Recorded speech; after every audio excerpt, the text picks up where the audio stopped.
बाबरी मस्जिद के साथ क्या हुआ? रात की तारीकी में उसके अंदर मूर्ति रखी गई चोरी छुपे, जबकि उस दिन इशा की नमाज जमात के साथ हुई थी। ये भी कोर्ट ने माना। साबित ये हो रहा है कि मुसलमानों की मस्जिद है, लिहाजा मुसलमानों के हवाले कर दिया जाए। लेकिन फैसला क्या हुआ? यहाँ रामलला बैठेंगे। क्या अब भी कहा जाए कि अदालत आलिया को मानना जरूरी है? ज्ञान वाफी के मामले में भी यही। अगर आस्था की बुनियाद पर है तो हिंदुओं की अगर आस्था है तो मुसलमानों की भी आस्था है। एक खित्ते जमीन है, जब मस्जिद के नाम पर ले ली गई और उस कत्ते जमीन पर नमाज अदा कर ली गई तो हर मुसलमान की आस्था उससे जुड़ गई है। वो आम जमीन की तरह नहीं है। लेकिन ये क्या बात है कि एक की आस्था को कदमों के तले रौंद दिया जाए, दूसरे की आस्था को सर का ताज बना लिया जाए। मस्जिद अल्लाह की इबादत के लिए बनाई जाती है, ये खुदा के सामने सर झुकाने के लिए बनाई जाती है। इय्याका नअबुदु व इय्याका नस्तईन का मरकज होती है। उस मस्जिद के अंदर मूर्ति रखकर पूजा की जाए, इससे ज्यादा दुख देने वाली चीज मुसलमान के लिए कोई नहीं। दुनिया की तरफ जाते हैं, अल्लाह की तरफ नहीं जाते। प्रशासन की तरफ हम जाएं, अदालत की तरफ हम जाएं, हुकूमत की तरफ हम जाएं, लीडरों की तरफ हम जाएं, सबके सामने कासे गदाई लेकर हम खड़े होते हैं और जिल्लत के ठिकरे हमारे कासे गदाई में डाल दिए जाते हैं। हकारत से ठुकरा दिया जाता है, पामाल कर दिया जाता है जिल्लत के साथ। जिसके पास जाना था उसके पास शायरों ने बर्बाद कर दिया है लोगों को। बस अबाबील का लश्कर आने वाला है, अबाबील का लश्कर आने वाला कह के तो सुला दिया है मुसलमानों को, सुला दिया गया है मुसलमानों को। मोजे रोज नहीं होते, चांद एक बार दो टुकड़े हुआ था, सूरज एक बार वापस आया था। हमें अपने आप को बदलना पड़ेगा। इन्नल्लाह ला युगय्यिरु मा बिकौमिन हत्ता युगय्यिरु मा बिअनफुसिहिम। जब तक लोग अपने आप को बदलने के लिए आमादा नहीं होते, अल्लाह भी नहीं बदलता।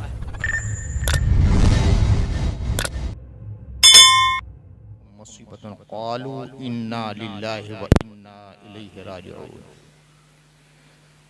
उलाइका अलैहिम सलवातुम मिर रब्बिहिम व रहमह व उलाइका हुमुल मुहतदून। सदक़ल्लाहुल अलीयुल अज़ीम।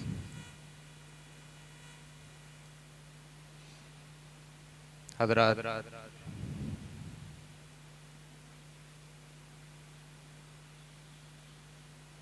ज़माना करवटें लेता रहता है, शब व रोज़ अपनी हयातें बदलती रहती हैं। सूरज निकलता है, डूबता है, महीने आते हैं और जाते हैं, और हर शख्स ये तमन्ना और ख्वाहिश करता है कि हर नया महीना खुशियों के पैगाम लेकर हमारे पास आए। लेकिन अफसोस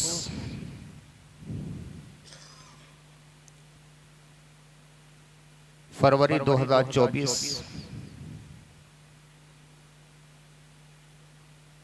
गमों का तूफान लेकर आया है।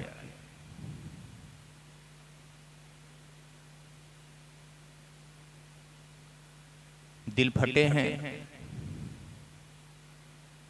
जिगर चाक हैं, एहसास जख्मी हैं, अफकार मजरूह हैं, आंखें भीगी हुई हैं, लबों से आहें और कराहें और सिसकियां निकल रही हैं। और ये क्यों? हर शख्स खूब अच्छी तरह जानता है कि ये क्यों का जवाब क्या है। वो खुदा जिसने कायनात को पैदा फरमाया, इंसान की तख्लीक की, उसका मकसद तख्लीक जाहिर किया कि मैंने तुम्हें इबादत के लिए पैदा किया, हुक्म दिया कि मेरी इबादत के लिए मराकिस बनामे मस्जिद कायम किए जाएं। आले ईमान जहां जहां दुनिया में गए वो मरकज़ तौहीद मस्जिदों का क़याम करते रहे, बिना डालते रहे, वहाँ पेशानी झुकाते रहे, अपने खुदा को याद करते रहे, नमाजों के जरिया, तिलावत के जरिया, रुकू के जरिया, सज्दे के जरिया, क़याम के जरिया, क़ुऊद के जरिया। उन्हीं में से एक मस्जिद मस्जिद ज्ञान वाफी, ये कदीम मस्जिद, आमतौर से मस्जिद आलमगीरी से जो कहा जाता है ये आलमगीर के ज़माने की नहीं है, ये अकबर से पहले की मस्जिद है।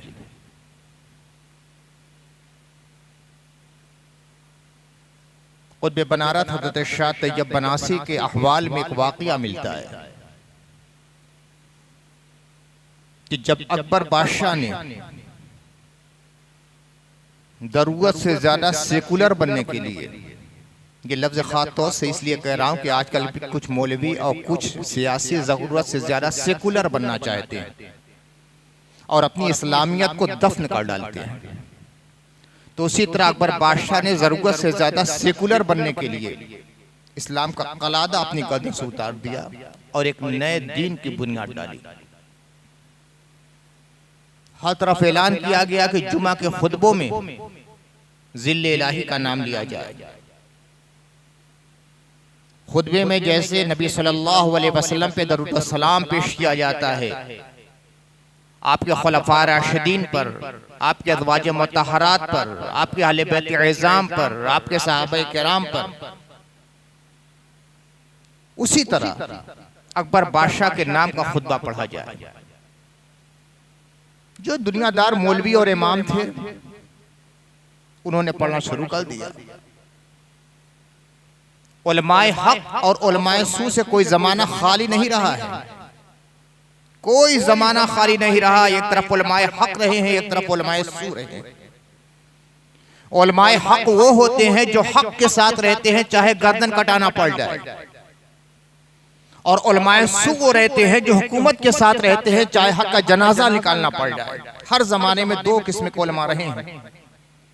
जो उलमाए सू रहे वो अकबर के नाम का खुतबा पढ़ने लगे, जो उलमाए हक रहे उन्होंने साफ इनकार कर दिया कि ये हो नहीं सकता है। हज़रत क़ुत्ब बनारस शाह तैयब बनासी जुमा पढ़ने के लिए ज्ञान वाफी मस्जिद में चले गए। देखिए अकबर के जमाने की मैं बात बतला रहा हूं। देखा कि मिंबर पर खतीब खड़ा हुआ और खुतबे में उस जमाने के काफिर आजम अकबर का नाम लिया। खड़े हो गए हज़रत शाह तैयब बनासी, ताकि बैठ जा कम वक्त, मिंबरे मस्जिद पर खड़ा होकर एक काफिर का नाम ले रहा है, वो खुतबा पढ़ रहा है। हालात खराब हो गए, बस लगता था कि अब पकड़ कर जेल में डाल दिया जाएगा। उनके पीर मुर्शिद ने कहा कि यहाँ जुमा मत पढ़ा करो। अब वो गंगा उस तरफ जाकर जुमा पढ़ने लगे। तो ये आलमगीरी मस्जिद नहीं है, ये अकबर से पहले बनाई गई है। लेकिन कुछ दिनों से देखा जा रहा है शिद्दत पसंदी पूरे उरूज पर है। मजहबी शिद्दत पसंदी बल्कि मजहबी जुनून की शक्ल इख्तियार कर चुका है। मॉब लिंचिंग की सूरत में, फसादात की सूरत में, मुसलमानों के कवानीन में छेड़छाड़ की सूरत में, मदारिस पे कब्जा करने की सूरत में, मसाजिद को ढहकर मंदिर बनाने की सूरत में एक सिलसिला चला है। बाबरी मस्जिद का मसला, मैं समझता हूं अक्सर जो कम उम्र के अफराद यहाँ हैं उन्होंने भी अपनी आंखों से देखा होगा कि क्या हुआ। 30 साल के जो लड़के हैं, 6 दिसंबर 1992 को क्या हुआ, फिर उसके बाद फैसला क्या दिया गया सबके सामने। कुछ दिनों से शिद्दत के साथ मैं ये बात महसूस कर रहा हूं कि वो अदालत जो बिल्कुल निष्पक्ष होती थी, गैर जानिबदार होती थी, उस अदालत के कलम से जाफरानी रंग की रोशनाई निकलने लगी है। बाबरी मस्जिद के साथ क्या हुआ? जो जजमेंट आया था यही तो था। फरीके मुखालिफ का यह दावा था कि मंदिर तोड़कर मस्जिद बनाई गई। अब अदालत का काम यह था कि यह फैसला कर दे कि मंदिर तोड़ी गई है कि नहीं तोड़ी गई, बस उसके अलावा कुछ नहीं था। लेकिन अदालत क्या फैसला कर रही है? यह साबित नहीं हो सका कि मंदिर तोड़कर मस्जिद बनाई गई। सुप्रीम कोर्ट का आदेश मिल रहा है, मंदिर तोड़कर मस्जिद बनाई गई, यह साबित नहीं हो रहा है। यह मस्जिद जो थी मंदिर तोड़कर नहीं बनाई गई।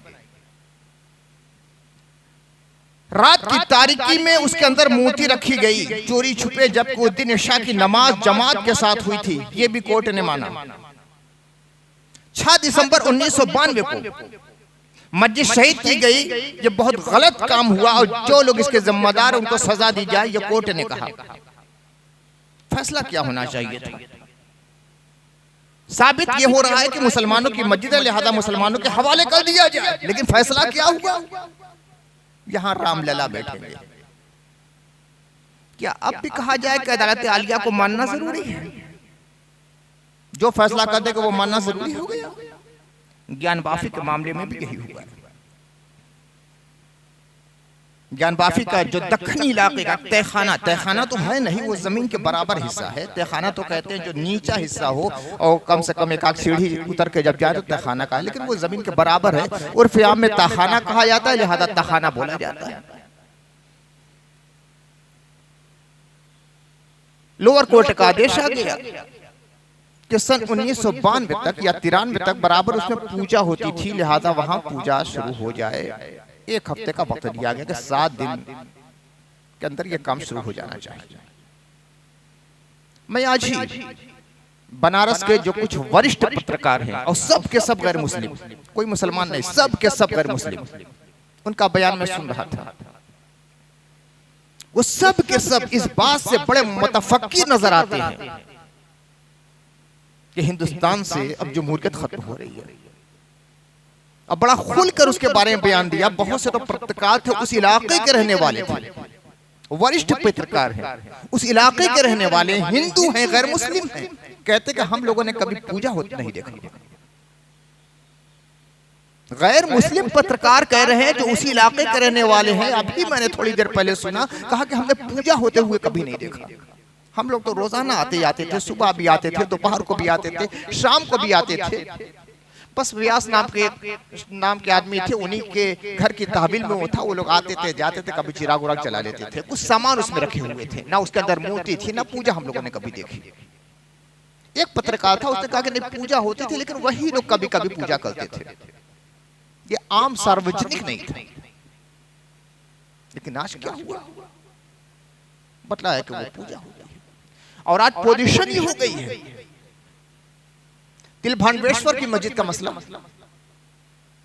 एक जमाना हो गया, सुप्रीम कोर्ट ने आदेश दिया था कि यह मस्जिद है और यहां नमाज कायम की जाए, लेकिन प्रशासन ने आज तक नमाज कायम नहीं की है और लॉ एंड ऑर्डर का मसला निकला रहे हैं कि नफ्ज अमन का खतरा है, लिहाजा यहां नमाज ना हो। सालों गुजर गए, सुप्रीम कोर्ट का आदेश है, उस पर अमल नहीं हो रहा। और यहां एक फैसला आता है, होता है कि 7 दिन के अंदर निफाज हो और 7 घंटा भी नहीं गुजरता निफाज हो जाता है। जैसे पहले ही से तैयारी थी कि यह फैसला आने वाला है, हमें यह करना है। और शफाफियत उस वक्त खत्म हो जाती है कि जब किसी जज को रिटायर होना पड़ता है, उसी दिन या 1 दिन के बाद या 4 दिन के बाद वो इस तरह का फैसला देकर चला जाता है। ज्ञानवाफी के साथ भी हमने यही देखा, इस मसले में भी फैसला दिया है, उसी दिन रिटायर्ड हो गए। क्या हो रहा है? इंसाफ का खून हो रहा है, जुम्मूरियत का कत्ल हो रहा है, आइन की धज्जियां उड़ाई जा रही है। हक बात कहने के लिए, इंसाफ लेने के लिए, सच्चाई का प्रचार करने के लिए जितने मराकिज़ थे वो सब के सब दोषों के कब्जे में जा चुके हैं। एक जमाना था अखबारात के जरिया, टीवी के जरिया हक का प्रचार होता था। आज सब के अंदर से शफाफियत खत्म हो गई है, एक खास गिरवा रंग चढ़ गया है।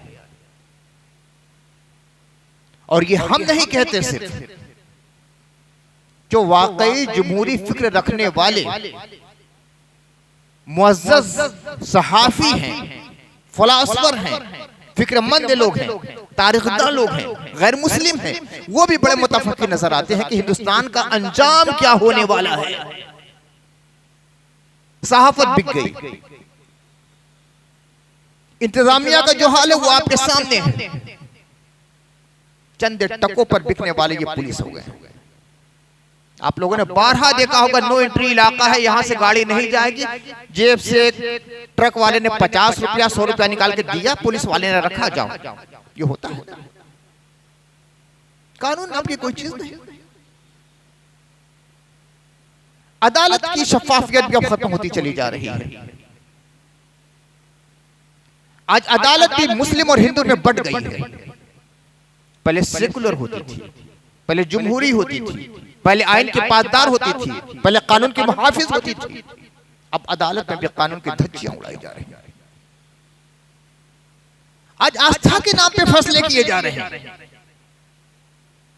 दलील कुछ नहीं, सबूत कुछ नहीं, हवाले कुछ नहीं, दस्तावेज कुछ नहीं। अगर आस्था की बुनियाद पर है तो हिंदुओं की अगर आस्था है तो मुसलमानों की भी आस्था है। एक खित्ते जमीन है, जब मस्जिद के नाम पर ले ली गई और उस खित्ते जमीन पर नमाज अदा कर ली गई तो हर मुसलमान की आस्था उससे जुड़ गई है। वो आम जमीन की तरह नहीं है, वो मस्जिद है, उससे आस्था और अकीदत जुड़ गई है मुसलमानों की। लेकिन ये क्या बात है कि एक की आस्था को कदमों के तले रौंद दिया जाए, दूसरे की आस्था को सर का ताज बना लिया जाए। जो हुआ है बहुत गलत हुआ है। यकीनन ये दिन तारीख का स्याह तरीन दिन है, आप महसूस करें या ना करें। आज हकीकत यह कि मुसलमान भी बेज़मीर होता चला जा रहा है। ये मामूली हादसा नहीं था जिसको एक आम खबर की तरह आपने सुना और बयान करके आगे गुजर गए। यह आपके मरकज़े तौहीद पर हमला है। यह मस्जिद की शहादत से कम नहीं है। मस्जिद अल्लाह की इबादत के लिए बनाई जाती है, ये खुदा के सामने सर झुकाने के लिए बनाई जाती है। इय्याका नअबुदु व इय्याका नस्तईन का मरकज होती है। उस मस्जिद के अंदर मूर्ति रखकर पूजा की जाए, इससे ज्यादा दुख देने वाली चीज मुसलमान के लिए कोई नहीं हो सकती। अपना घर गिर जाए तकलीफ दे है, लेकिन खुदा के घर में मूर्ति की पूजा होने लगी और ज्यादा तकलीफ दे है।